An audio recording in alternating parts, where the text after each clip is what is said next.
7 questions లో long answers లో first 7 questions లో ఒకటి వస్తుంది బైనామియల్ థీరంలో, తర్వాత 7 క్వశ్చన్స్ లో ఒకటి వస్తుంది. నిన్నటి వరకు మనం ఎస్టర్డే క్లాస్ వరకు చెప్పుకునేది ఏంటి? Introduction regarding binomial theorem. So introduction మీరు 1-2 సార్లు వింటేనే ఇది ఈజీగా అర్థమవుతుంది, లేకపోతే మీరు డైరెక్ట్ గా దీనికి వచ్చింటే కనుక ఈ వీడియోకి మీకు ఇది అర్థం అవ్వదు. సరేనా? ఫస్ట్ ఆఫ్ ఆల్ క్వశ్చన్ 1-2 సార్లు బాగా చదవండి. Find the sum of the series. ఈ సిరీస్ యొక్క సమ్ అంటే సమ్ అంటే మీకు తెలుసు, యాడ్ చేయాలి. ఫర్ ఎగ్జాంపుల్ 3.5 ఎంత? 15. కింద ఎంత? 5.10 50. 15/50 ప్లస్ ఇవన్నీ యాడ్ చేయాలంటే మామూలు పని కాదు. సరేనా? కానీ ఎందుకు యాడ్ చేయలేం సార్ అంటే దీని తర్వాత సిరీస్ కంటిన్యూ అవుతూనే ఉంటుంది. లాస్ట్ ఎంత వరకు అంటే ఇన్ఫైనైట్ సిరీస్. ఇప్పుడు 1 + 2 + 3 యాడ్ చేయమంటే నిమిషంలో యాడ్ చేసి చెప్పేస్తా 6 సార్ అని. 1 + 2 + 3 + and so on up to infinity అంటే దట్ ఈస్ ఇంపాసిబుల్, యాడ్ చేయడానికి కుదరదు. ఇక్కడ ఫ్రాక్షన్స్ ఉన్నాయి. ఒక్కొక్క ఫ్రాక్షన్ ఫర్ ఎగ్జాంపుల్ ఇది ఎంత వస్తుంది?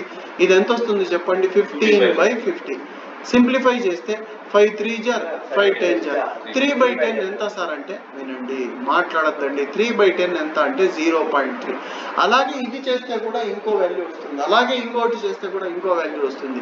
ఇవన్నీ యాడ్ చేయాలంటే కుదరదు. అందుకే మేము బైనామియల్ థీరంలో ఒక ఫార్ములా ఉంది, నిన్న మీకు చూపించాను. ఈ ఫార్ములా మీకు రావాలి అన్నాను. ఈ ఫార్ములా ఫామ్ లో రాసుకోవాలా సిరీస్ ని? ఈ ఫార్ములా ఫామ్ లో రాసుకోవాలా? ఈ ఫార్ములాలో ఫస్ట్ నంబర్ ఏది? 1. ఫస్ట్ నంబర్ ఏది? 7. ఫస్ట్ నంబర్ ఏది? 1. సో ఫస్ట్ సిరీస్ ని మనం ఏమనుకోవాలంటే ఎస్ అనుకోవాలి. చెప్పు. అది ఫార్ములా ఇంకా ఫస్ట్ 7 ప్రాబ్లమ్స్ ఉంటాయి. ఇది కాకుండా ముందు లేదమ్మా, ఇది వినండి. మీరు ఏదేదో ఎందుకు కన్ఫ్యూజ్ అయిపోతారు? ఈ సిరీస్ ఏమనుకోవాలంటే ఎస్ అనుకోవాలా? ఈ సిరీస్ ఏమనుకోవాలా? ఎస్ అనుకోవాలా? ఎస్ = మొత్తం సిరీస్ అంతా రాసుకోవాలా. క్వశ్చన్ లో ఏదైతే ఇచ్చినాడో దాన్ని ఎస్ అనుకోవాలా. Adding 1 + 3/5 on both sides. ఇది మీరు గుర్తు పెట్టుకోవాలా. ఎలా గుర్తు పెట్టుకోవాలా సార్? ఒక క్వశ్చన్ కైతే గుర్తు పెట్టుకోవచ్చు, నెక్స్ట్ క్వశ్చన్ లో ఇంకోటి వస్తుంది, నెక్స్ట్ క్వశ్చన్ లో ఇంకోటి వస్తుంది అంటే చాలా సింపుల్ చెప్తాను. ఇది ఎన్నో టర్మ్ అంటే ఇక్కడ 2 టర్మ్స్ ఉన్నాయంటే ఇది థర్డ్ టర్మ్. అంటే ఎన్ని టర్మ్స్ మిస్సింగ్ సిరీస్ లో? 2 టర్మ్స్. ఫస్ట్ టర్మ్ అందరికీ తెలుసు, కామన్ గా ఏముంటుంది? 1. సెకండ్ టర్మ్ ఏముంటుంది సార్ అంటే ఇందులో ఫస్ట్ నంబర్, ఇందులో ఫస్ట్ నంబర్, కాబట్టి 1 + 3/5. 1 + ఒకవేళ కింద ఇక్కడ 7 ఉంటే 1 + 3/7. Adding 1 + 3/7 on both sides. అర్థమవుతుందా? ఇప్పుడు ఎందుకు 1 + 3/5 యాడ్ చేస్తాను అంటే ఫస్ట్ నంబర్ ఎలాగో 1 అందరికీ తెలుసు, ఇందులో ఫస్ట్ నంబర్ 3/5 కాబట్టి 3/5 యాడ్ చేయాలి. 3/5 యాడ్ చేయాలి. బోత్ సైడ్స్ యాడ్ చేయాలి. బోత్ సైడ్స్ యాడ్ చేయాలి. 1 + 3/5 యాడ్ చేస్తే ఎంత సార్ అంటే చాలా మంది 4/5 అంటారు, వాళ్ళకి చదువు రాదనే చెప్పాలి. 5 1 = 5 కాబట్టి 5 1 = 5 కాబట్టి 8/5. సో ఇక్కడ 1 + 3/5 ఎంత అవుతుంది సార్ అంటే 8/5. కానీ ఇక్కడ ఏడన్నా 8/5 చేశారు, ఇక్కడ చేయకూడదు. ఇక్కడ ఏమీ చెయ్యొద్దండి. కానీ ఇక్కడ బాగా అబ్జర్వ్ చేస్తే 1 సేమ్ అట్లే రాసేసిన, కానీ 3/5 ని ఇలా రాశాను. 3/1 ఫ్యాక్టోరియల్ ఇంటూ 1/5. ఎందుకంటే 1 ఫ్యాక్టోరియల్ అంటే 1 క్యాన్సిల్ అయితే మళ్ళా 3/5 వస్తుంది. అర్థమవుతుందా? 2 ఫ్యాక్టోరియల్ అంటే 2 5 * ఎంత అంటే 10. 5 × 10 వస్తుంది. అర్థమవుతుందా? 5 స్క్వేర్ అంటే 5 × 5 గా రాసుకోవచ్చు కదమ్మా. 5 2 = 10 వస్తుంది కాబట్టి 5.10 వస్తుంది. ఇక్కడ చూడండి 3 ఫ్యాక్టోరియల్ అంటే ఎంత అంటే 3 × 2 × 1. 3 × 2 × 1. ఒక 3 వచ్చి ఒక 5 తీసుకుంటుంది. 3 5 = 15 వస్తుంది. 5³ కదమ్మా ఇది వచ్చేది. 5³ అంటే ఏమి? 5 × 5 × 5. 3 × 2 × 1. 3 2 = 3 5 = ఎంత? 15. 5 2 = ఎంత? 10. 5 1 = ఎంత? 5. అంటే పైన ఉండేదే వస్తుంది. మీరేం సార్ ఇంతవరకు మాత్రమే రాసినారు, దీనికి రాయలేదంటే ఫస్ట్ 4 టర్మ్స్ కి రాసుకుంటే చాలు. మిగతా 5th టర్మ్ నుంచి మనము రాయాల్సిన అవసరం లేదు ప్రతి ప్రాబ్లం లో కూడా. సో ఇప్పుడు నువ్వేం చేయాలి అంటే సార్ ఇక్కడ 8/5 చేసినారు, ఇక్కడ ఎందుకు సార్ చేయలేదంటే ఇక్కడ చేయకూడదు. ఎందుకు చేయకూడదు అంటే సిరీస్ ఫామ్ లో రావాలి. మీరు గమనిస్తే RHS అంతా సిరీస్ ఫామ్ లోకి వచ్చేసింది. RHS అంతా సిరీస్ ఫామ్ లోకి వచ్చేసింది. అర్థమవుతుందా? సో ఇది 1 1 సరిపోయింది, ఇది సరిపోయింది. ఇప్పుడు దీన్ని కంపేర్ చేసుకోవాలి. పైన థర్డ్ టర్మ్ ని కింద థర్డ్ టర్మ్ ని కంపేర్ చేయాలి. పి వాల్యూ ఎంత సార్ అంటే 3, పి ప్లస్ క్యూ వాల్యూ ఎంత సార్ అంటే 5, ఎక్స్ బై క్యూ ఎంత సార్ అంటే 1/5. సో అదే రాశాను, p value 3, p plus q value 5. అప్పుడు క్యూ ఎంత అవుతుందంటే పి వాల్యూ 3 అయితే 5 - 3 2 అవుతుంది q value. X by q ఎంత అంటే 1/5, క్యూ ఇంటూ 1 క్యూ కాబట్టి క్యూ/5 అంటే 2/5. అర్థమైందా?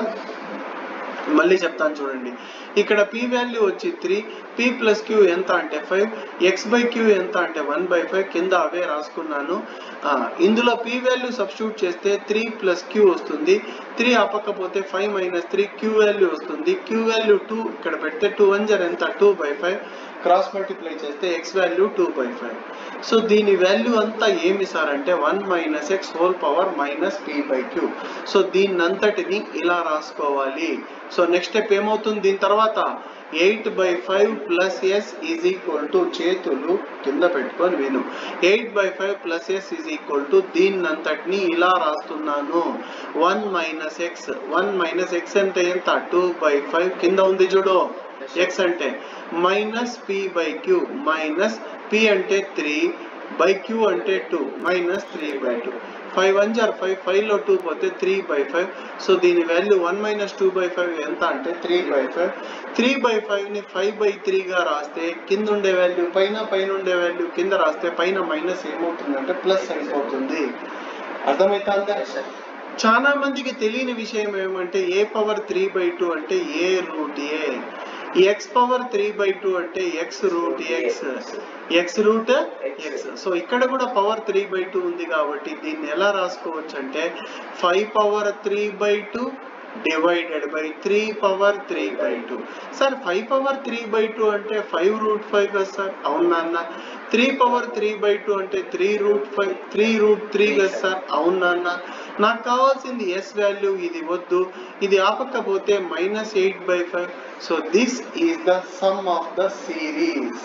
నీకు ఇచ్చిన సిరీస్ యొక్క సమ్ ఇది. రూట్ 3 అంటే 1.732, రూట్ 5 అంటే వాల్యూ ఉంది, అవన్నీ రాయాల్సిన అవసరం లేదు. ఈడికే వదిలేసేయండి, ఇక్కడికే వదిలేసేయండి. సరేనా? అర్థమైందా?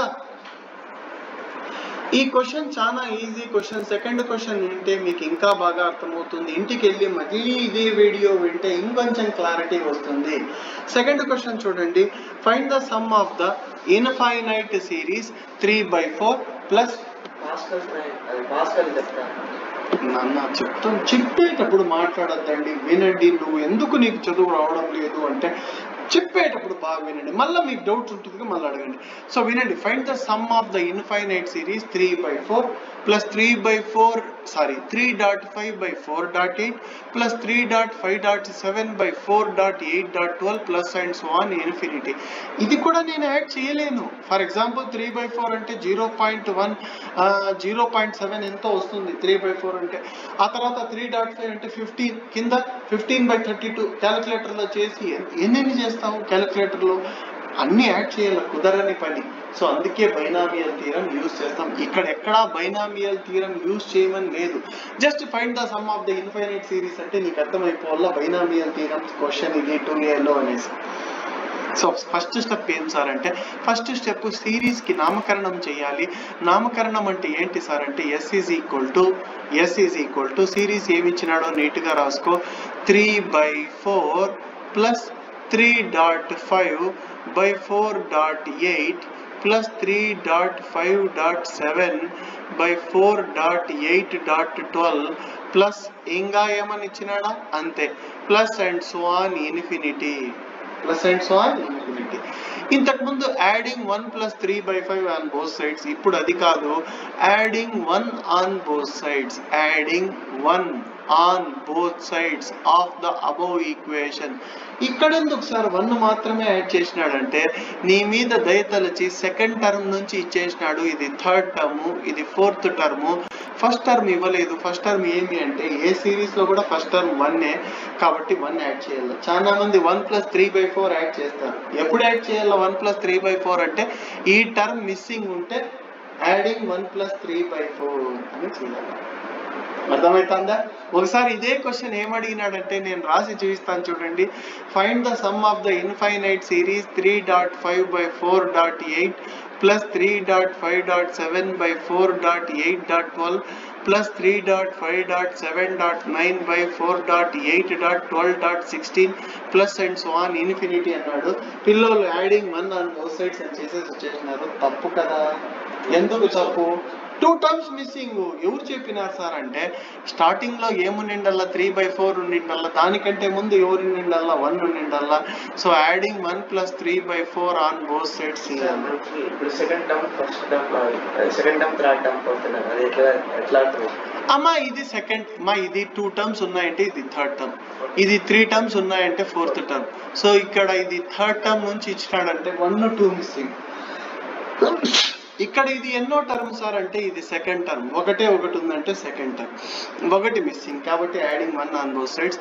సో 1 యాడ్ చేస్తే 1 plus s is equal to 1 plus 3/4 plus 3.5/4.8 plus 3.5.7/4.8.12 plus and so on infinity. అర్థమవుతుందా? So directly you have to right the formula. కానీ దానికంటే ముందు చిన్న మాడిఫికేషన్ చేయాలి. 1 plus s 1ని ఏం చేయకూడదు, కానీ 3ని కొంచెం మార్చి రాసుకోవాలా. 3ని కాదు నాన్న 1/1 ఫ్యాక్టోరియల్ అని రాసి 1/1 ఫ్యాక్టోరియల్ అని రాసి 1/1 ఫ్యాక్టోరియల్ వద్దు, 3/1 ఫ్యాక్టోరియల్ అని రాసి 1/4గా రాసుకోవాలి. 1/4. నెక్స్ట్ తర్వాత టర్మ్ లో 3.5/2 ఫ్యాక్టోరియల్ అని రాసి 1/4 హోల్ స్క్వేర్ గా రాసుకోవాలి. నెక్స్ట్ 3.5.7/3 ఫ్యాక్టోరియల్ అని రాసి 1/4 హోల్ క్యూబ్ అని రాసి ప్లస్ అండ్ సో ఆన్. అర్థమవుతుందా? పైన ఉండేటివి సేమ్ అట్లే రాసి ఇలా కింద 1 ఫ్యాక్టోరియల్, దీని కింద 2 ఫ్యాక్టోరియల్, దీని కింద 3 ఫ్యాక్టోరియల్, ఇక్కడ 1/4 హోల్ స్క్వేర్ 1/4 హోల్ క్యూబ్ అలా రాసుకుంటా వెళ్ళిపోవాలి. అర్థమవుతుందా? అలా రాసుకుంటా వెళ్ళిపోవాలి. అర్థమవుతుందా? Now you have to right the formula. What is the formula అంటే ఇది ఫార్ములా ఏమి అంటే 1 minus x whole power minus p/q is equal to 1 plus p/1 factorial into x/q తర్వాత p into q divided by 2 factorial into x/q whole square p into q p plus q ఏందో వస్తుంది ఆడ. p plus q ఒక్కసారి చూపిస్తాను నేను formula చూడండి. ఇది p into p plus q రావాలా. p dot q p plus q ఇక్కడ p plus q p plus 2q ఈ విధంగా రాసుకుంటూ వెళ్ళిపోవాలా.